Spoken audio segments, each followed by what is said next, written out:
Yep, 5. Welcome, everyone. My name is Jason Pierce, and I'm the mayor of Eagle. Tonight, we're going to do a webinar about Avimor and the growth in Eagle. We're kind of doing these webinars because there's been a lot of disinformation out there on social media and the internet, and just want to make sure people know exactly what not only my philosophy is on growth in Eagle, and also, making sure you kind of know where we've been over the last year. Kind of my, high level philosophy about development is that, we have in Idaho, the people, the right to develop their land. And so we've got to make sure that we don't trample on those rights. As far as our ability to manage that stuff is what's very important. And if you look around the valley, you'll see that Eagle has done that better than anywhere else. You've got stuff up in the foothills, you've got the development down here near the river, and all over, that we need to make sure that we manage Eagle's way.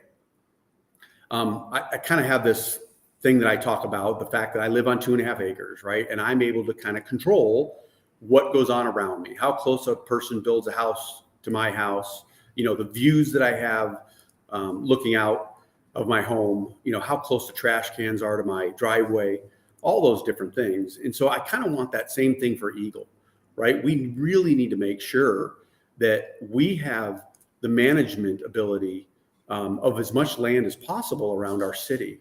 And that's really what's going to keep development down. So much development has happened around us in the form of Meridian and Star and Cuna, and even in the county. And we've got to make sure that it's done Eagle's way. When other areas are developing in a different way, that affects us here at Eagle. We're surrounded by 4 highways, 2026, which is Chinden Road, 55, which is Eagle Road, and then up to the McCall and those areas. You've got Highway 44, which is State Street, and then you've got Highway 16. There's so much pass-through traffic from the development that's happening around us. And so we can't control what the other cities are doing. But for us to be able to manage what happens here in Eagle, for those of us that live here, is very important moving forward. And so we have got to take control of those areas and manage them to the best of what we expect as Eagle residents. Whether you moved here 30 years ago or you moved here, 3 weeks ago, we've really done a good job over the years of making sure that the development is lower and the densities are lower. Eagle is 1 unit per 1.5 acre, where cities like Star are 3 units per acre, and cities like Meridian are almost 5 to 6 units per acre. So we're doing it different than anywhere else. We've been actually able to bring building permits down in the last 4 years from 1,000 when I first took office from the previous administration down to under 200. And that's because the type of community that we're developing. And so for me, it's really about making sure we preserve Eagle's low density and that we also preserve open space. We have got to make sure that there's open space throughout our community for our residents to use. And not everybody wants 2 acres, but if you look at some of the things that we've done in the past, we've really made sure, whether it's Legacy, whether it's Valnova, even with Avimor, that we've been able to make sure there's lots of open space in those developments for folks to enjoy. And not have to go far to get there. Also parks, we got a new 95-acre park that we've been able to set aside, which will be great for the long-term future of the city of Eagle. And having a regional park like that where we can, bring money in to help pay for it, not just come out of Eagle taxpayer dollars, but also our residents get to have something that they get to enjoy. And really looking forward to those types of things in the future. Eagle's a really special place. And, tonight we're here to answer some of your questions and be able to make sure that, we're doing the right things and we'll continue to moving forward. So let's have some questions. Well, first, can you go into a little more detail on what you've done and you and the council have done over the last 4 years to make sure that things are done Eagle's way? What are some of the highlights? Well, let's talk about some of the projects. We've had projects. There's one, for instance, on Beacon Light and Highway 16. That was approved for 750 units. And those 750 units, they could have come in and started building, right away on it. It was something that was already approved. luckily, through me running in 2019 and explaining my philosophy, the developer decided to come into the city of Eagle and ask if they could do less units and change the development a little bit. And it wasn't just lowering down to 200 units off of it, but it was also how do we pay for the park that they're supposed to put in and other things. And what we did is we realized, yeah, you know what, getting rid of 200 units is huge for the community of Eagle. And so how could we work with them in some of the things that they had to do? And we were able to do that. We were able to get a product where the future people that move into there will be paying for that. It won't be the folks that are existing already as taxpayers. That's just one example where we've been able to work with folks. Another one is at Ballantyne and State Street. That was an approved 75 apartment, 3-story complex that was approved back in the late 90s. And that developer, once again, someone new bought it. They heard during the last campaign when I ran in 2019 that we wanted lower density. And if we had high density stuff, that it was to be an owned product. And they came to us and said, hey, what would you think if we were to change this to 64 townhomes instead of the 75 apartments? And I thought that would be great. So they went through the process to change that with the council. And here we get 11 less units and we get an owned product. And I think that just is the type of product that the city of Eagle wants moving forward. And so that's what we've been able to do. Now, besides that, I've heard that there's obviously there's a lot of apartments going up, a lot of big high density stuff. When exactly were those approved? Such as the thing they call the barracks over on Linder. Right. So there were 1,400 plus units approved by the previous administration. Unfortunately, those development agreements are in place and there's nothing we can do to change them. There's some design things that we can do in the future on some of them, but that's really the only thing that we have. So you've got what most people call the barracks on Highway 44 and Linder, which, was built while I was mayor, but it was approved, the year before I became mayor. And so there's really nothing that we could do. That was originally supposed to be 79 one-story senior living units and houses. And unfortunately, in 2015, the council at the time, which Stan Ridgway was on, decided to change that to be 300 high-density units. And it went through the process, and eventually in 2019, under his administration, was able to be approved.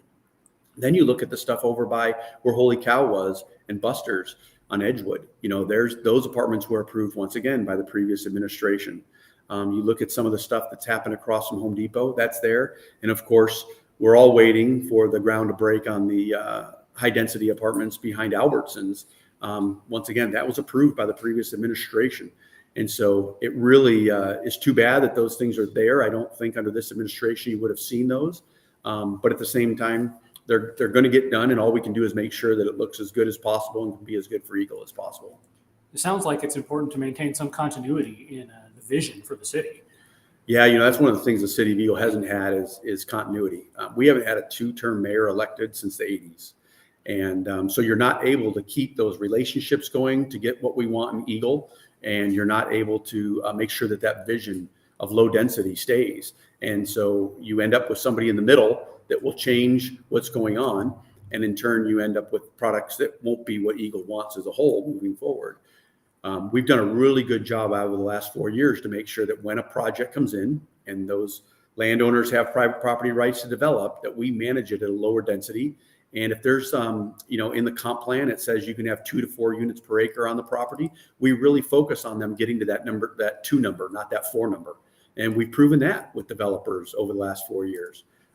One came in at 3.77 units per acre and got denied all the way through planning and zoning and through the council, and came back 3 months later at 2 units per acre, which is, what we would have expected and wanted on that project.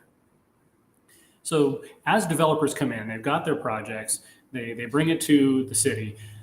Does everything that gets proposed get approved? No, not at all, right? I mean, if they come in and they fully comply with everything that the city has and they're not asking for any exceptions, then it's hard to say no. You end up in legal lawsuits and other things, and there's, that doesn't do the city any good. So really it's about working with them to make sure that the project that they bring is going to be something that the city and the people will like. I mean, obviously, I'll be honest with you, we probably all love it if we could just put up a wall right now and not let anybody else in. But once again, when you talk about the state's private property rights, that people have the right to develop, and our comprehensive plan, which I really encourage everybody to get involved in and take a look at, shows where the higher density stuff will be. It shows where the commercial will be. It shows where the lower density. It shows where the 2 acre and 1 acre lots will be, and the open space and what we're expected to do as a community moving forward.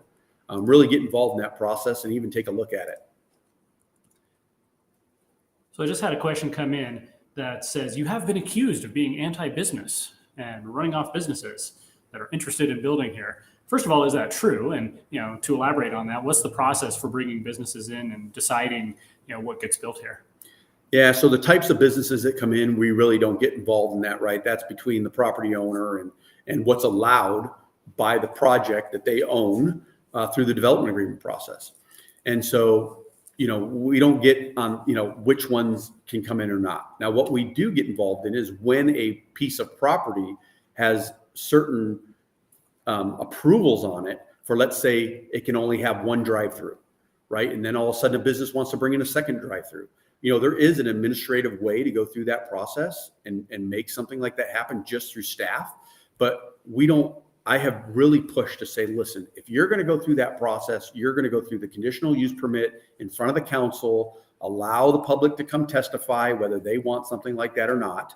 And really what has happened is I think a lot of those folks have decided not to go through with that process because it's not a guarantee. And so they may or may not have come into the city. We had one that wanted to go into Doug's Burger Den that was going to be a really high traffic drive-through, and it was going to back up on 2nd Street. And I just didn't think that was something that was appropriate. They wanted to add 500 to 600 square feet onto that building, and they didn't want to go through the process of the conditional use permit in order to do that. And so they decided not to come to Eagle. We've had others where, I've just basically been honest with them and said, I don't think the council will like this, but you can go through and try anything you want, to get through that process. And that's the thing is, you don't want to make exceptions. And that's what we haven't done for some of these businesses. But you look at the amount of businesses that we've added. Oh my goodness. We've probably added over 60 businesses to the city of Eagle over the last 4 years. And then you look at the big stuff that we've been able to bring in that really, shored up our tax base. And that is Pet IQ. You look at the Money Metals Exchange building that's going in right now. Pet IQ was almost a $20 million building. The Money Metals Exchange is almost a $30 million building. Those things are what are really going to change how the taxing structure works in the city of Eagle to make sure we're not living off residential taxing and we're focused more on commercial. So no, we're always, wanting to bring in the businesses, and it's the mom and pops we're focused on, right? It's not the corporate type businesses. And I think that's what makes Eagle special. And I think that's why people not only come here from outside of Eagle, but the people that live in Eagle want to go to the stores and the restaurants and stuff that are here.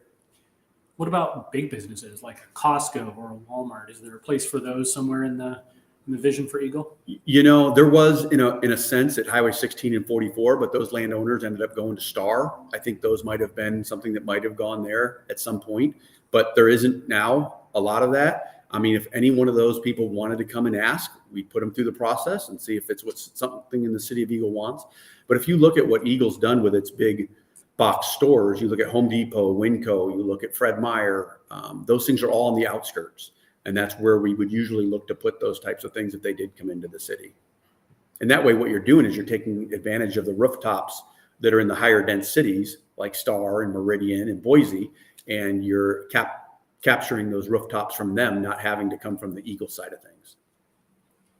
So switching gears a little bit to open spaces, what have you and the council done to preserve open space and agricultural lands in the city of Eagle?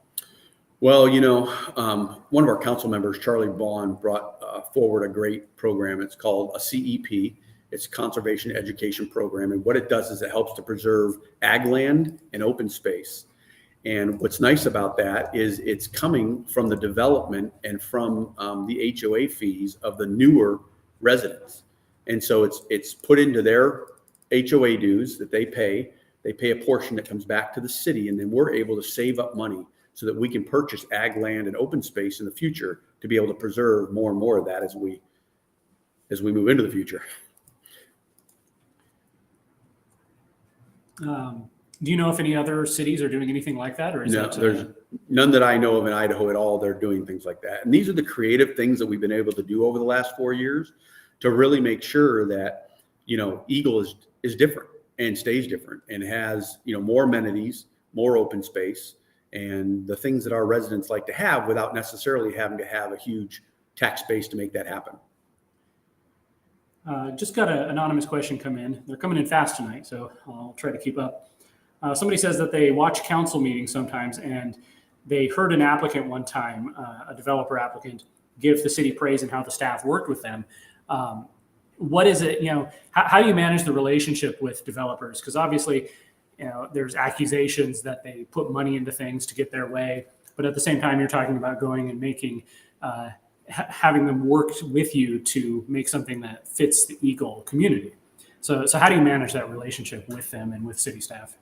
Well, it's obviously you have to have a relationship with developers, right? I mean, you can't, anything you live in or that you shop in is being built by developers. So how do we make sure that these different types of things that we have in the community are done, once again, Eagle's way, right? And so you work with them on stuff and you want to build relationships with them so you can make sure that it's being done the best way possible. One of the examples is the fact that it costs a lot of money for these developers to change gears.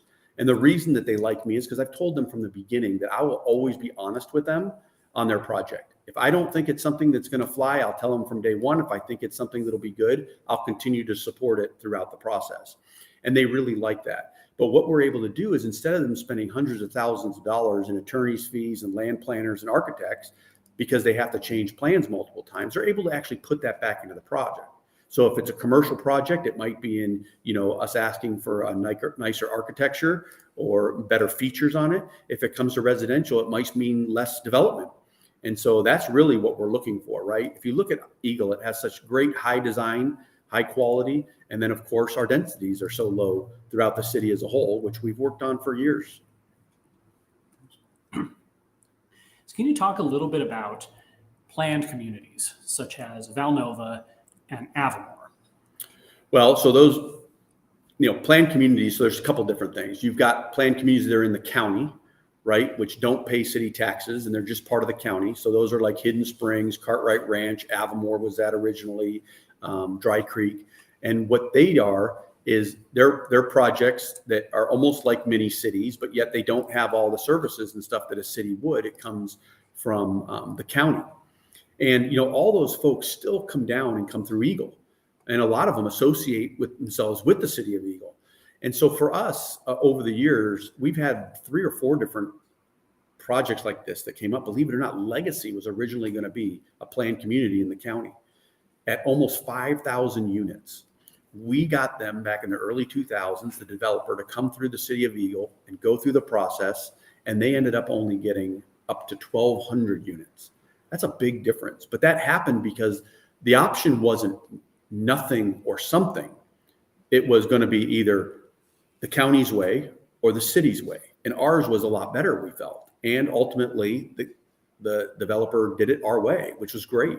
Then you look at Valnova, which is up above Highway 16, up off Highway 16 above Beacon Light. And you look at that project. That project wanted to go through the county at 1,800 units on 6,000 acres. Well, when you look at the overall density for most cities, 3 units per acre is not that big, that a lot of development. But for Eagle, that's just not what we want. They ended up getting an approval of 3,000 homes guaranteed on 6,000 acres. That's 1 house per 2 acre.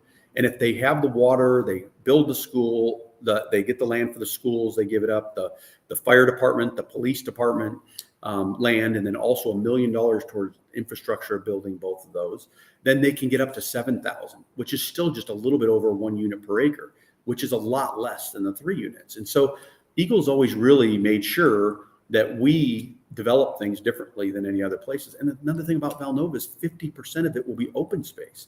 None of the building will happen on the foothills. It'll all happen down in the valley. So it's not affecting what comes through us. And then you look at Avimor. I mean, Avimor's development, right? You're talking 1 unit per 2 acres is what we approve them at. 18,000 acres, 8,500 homes over the next 50 or 60 years, 75% open space. That is amazing when you think about a project like that. There's nobody doing that, but we're able to protect our foothills. And, the county approved a project down in Cuna about 6 weeks after we approved Avimor at 8 times the density of what we approved Avimor at. So when people talk about having the county or somebody else be in charge of something, we really, have to take the bull by the horns and make sure it's done the Eagle way. So you're saying that if Eagle had not annexed Avimor, that it would still have grown? It wouldn't have just stayed pristine wilderness? Right. So actually what has happened is we don't know what would have happened, because what would have been is it would have been every time the developer went back to one of the counties, remember it's in 3, Ada, Boise, and Gem, they would have been able to ask for stuff every time, something different. And eventually it just gets, the numbers get bigger and bigger and bigger. What we've done today is we have been able to set those numbers in stone forever. And those numbers don't get less. If you look at places throughout the country, you will see that density doesn't get less over time, right? And this project has been going on for 20 years already. And so for us to be able to set this number in stone, it's really going to make sure that my kids, grandkids, your kids and grandkids are going to be able to live here, and it still be a great place to live throughout the country, let alone the valley. Well, I've got a question in here where somebody asks why you pushed through the approval of Avimor when it increases the population by 75,000 people.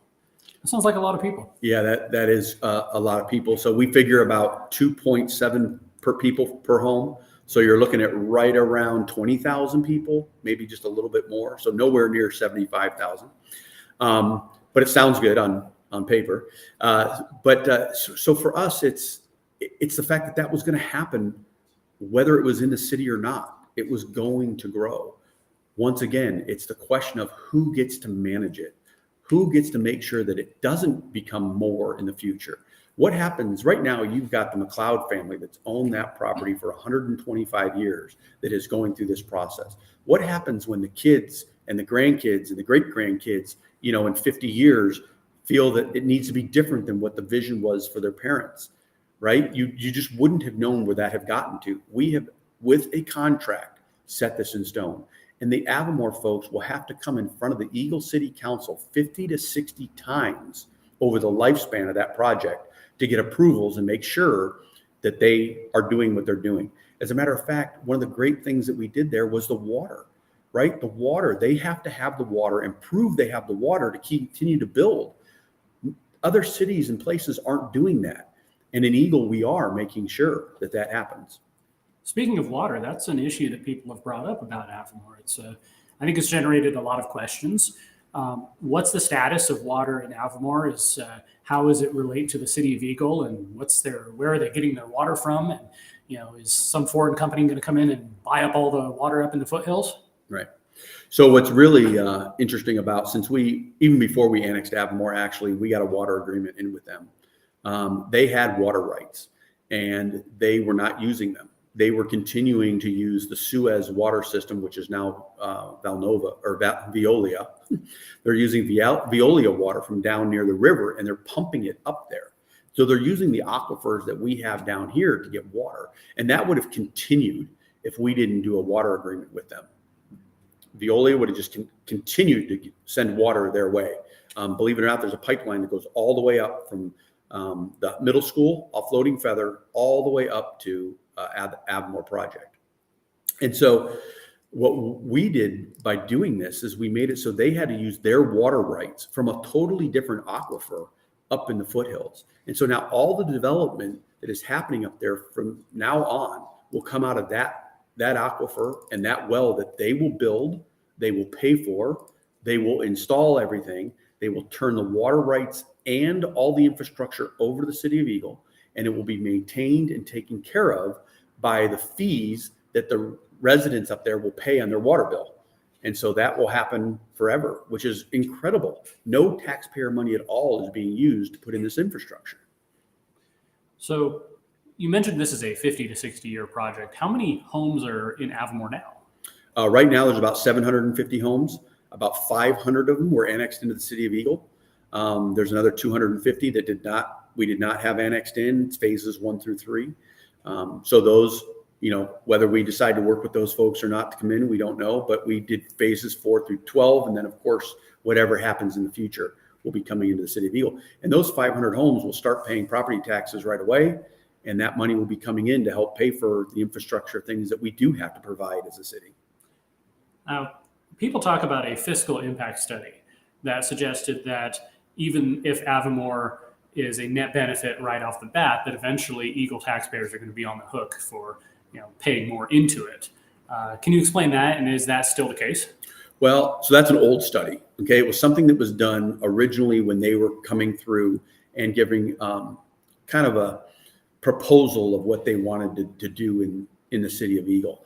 And so that study, what they were able to do, one is the study that was put together by us, they were able to look at, and then they were able to change their project so that it would fit better within the city and not be such a strain on the city of Eagle. But even that study showed the first 10 years was a big influx of one-time fees. The next 10 years, we broke even in the amount of fees. And then in year 30 is when it started to cost us money.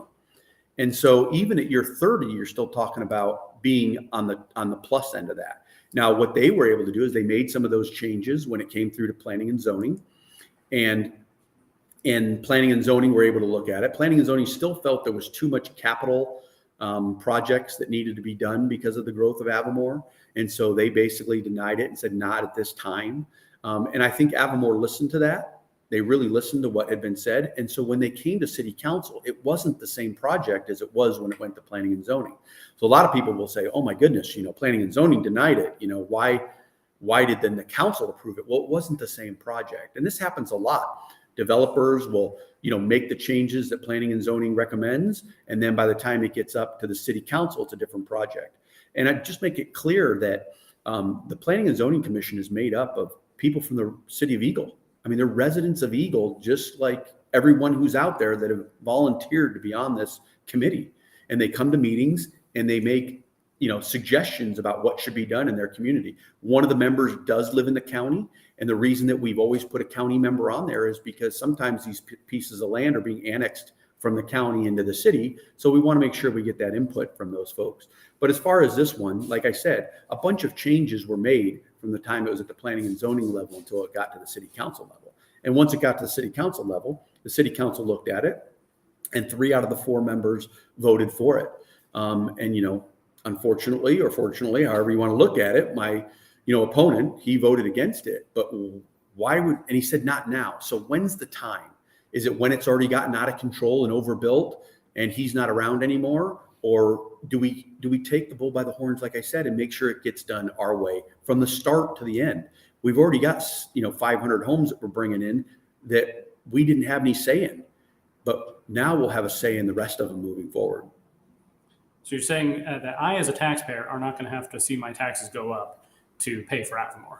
No, not at all. They're paying their own way. If you look at a lot of things, you talk about the water system we just talked about. You've got the fact of they're going to put $70 million into the improvements of Highway 55, and those improvements aren't all because of what they are doing up there. There's so much happening in this valley. 55 needs improvements today, let alone 40 or 50 years down the road. And those residents that live there that live in Avimor are going to have to pay for the improvements to that. The great thing too about what Avimor is doing is their grade separated interchanges. There'll be 2 of them, which will make it so that 55 flows all the way through without having to stop at stoplights or other ways to get into the subdivision of Avimor. And that's the other thing too. A lot of people talk about Avimor as if it's this, just entity of its own. It's a subdivision like anything else. It's just like Legacy. Back in the early 2000s, Legacy was going to be this mammoth giant thing that was going to ruin the city of Eagle. And, what we've been able to show is if it's done Eagle's way, which I love, to always tell people, it's going to be done right because we do things the right way. So how does Avimor fit into your vision of doing things Eagle's way? I mean, can you contrast, what it would look like or what it might look like in 50 years had the city decided to let it go its own way, become its own city, or continue working with counties, and what it's going to look like now that it's part of the city of Eagle? Yeah, I think one of the things that's really important, if you look at the projects we've done in Eagle, I talked about legacy, right? 40% open space. You look at Valnova, which is going to be 50% open space. Legacy is going to have 16,000 acres of open space when it's done and completed in 40 or 50, 60 years. 16,000 acres. And that is what the vision is for the future, right? Is making sure we have this open space available for our residents, right? And those things are going to go away. You don't see that happening in Meridian. As a matter of fact, Boise right now is spending hundreds of thousands, if not millions of dollars to buy foothill open space and, make sure that they have some for the future. We're getting it through the development and the future residents of the city. We're not putting it on the backs of the taxpayers today. And that's important to know.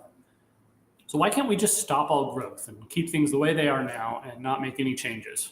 Well, I think I go back a little bit to the private property rights, right, that people have in the state to be able to develop their land.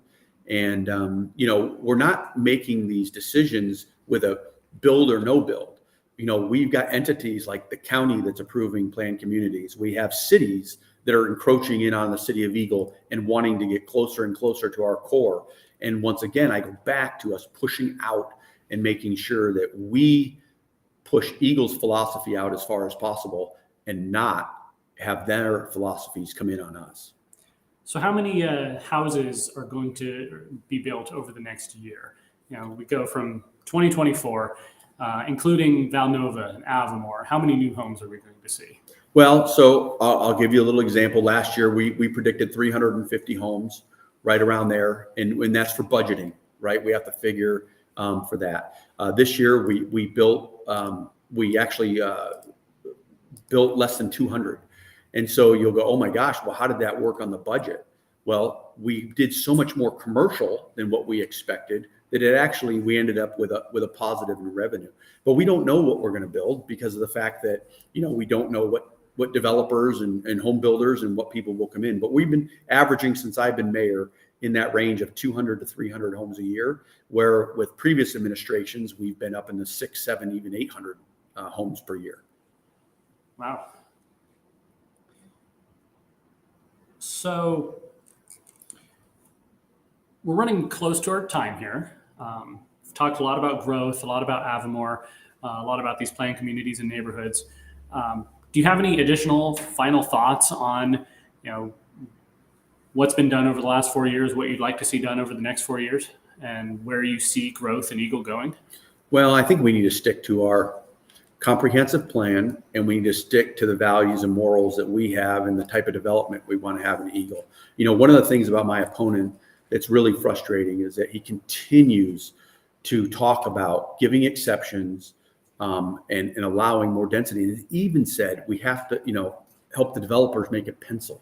That's not our job. Our job is to build the community that we want to have moving forward. He was the one that made a motion to approve a 55-foot tall building downtown around Rembrandt's, 3 stories of apartments, and the first story being retail and restaurant.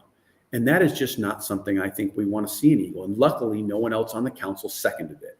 And so we were able to deny that project by not even getting a second on the motion. And during the time, like I said, he talks about wanting to help the developer pencil. We need to get more people downtown and all these things that I think we can do it different here in Eagle. This is the philosophy you see in California. This is the philosophy you see even in cities that are surrounding us. And I don't think the residents of Eagle want that. Right? What we want to do is we want to build an area that people will come to because it's different from outside the area. But then guess what? They will go home. They won't put the stress on our schools. They won't put the stress on our everyday infrastructure around the city. And that's what we want. We've got to try something different here in Eagle. And I really think those philosophies that come from other states, my opponent was a mayor and a councilman in Hollister, California. And, those types of things happen there. And I don't know if they drove, eventually it drove him out and he decided that it wasn't the right spot, or, if he came here to try to change and make Eagle do the same thing that he did there. And that's really frustrating, right? Because so many folks have moved here to get away from those types of things. And now we have people here trying to bring that same philosophy here. And that just doesn't work. We've been doing, The decisions that I've been involved in over the last 20 years is how we've gotten to where we are here today, okay, and helped guide things over the last 20 years. And so that's why the folks that moved here 3 weeks ago, that love this place and can't believe it, have the same feeling I did when I moved here 20 years ago, right? People aren't leaving Eagle, Idaho to go somewhere else because it's been done terribly. The decisions that my opponent made in Hollister, California 17 years ago are the reason that people are leaving California and going to other places. And I just don't want to see that happen here. And I'm telling you right now, it's not going to happen as long as I'm the mayor of Eagle, because we're going to stick to our guns and make sure that things are done the way our comprehensive plan says, which we every 7 years have the ability to change and make it even better and learn from mistakes that may have been made. And we will continue to do that to make sure that Eagle not only is the gem of the Treasure Valley, but of the whole country. I mean, that's really what we're looking to do long term.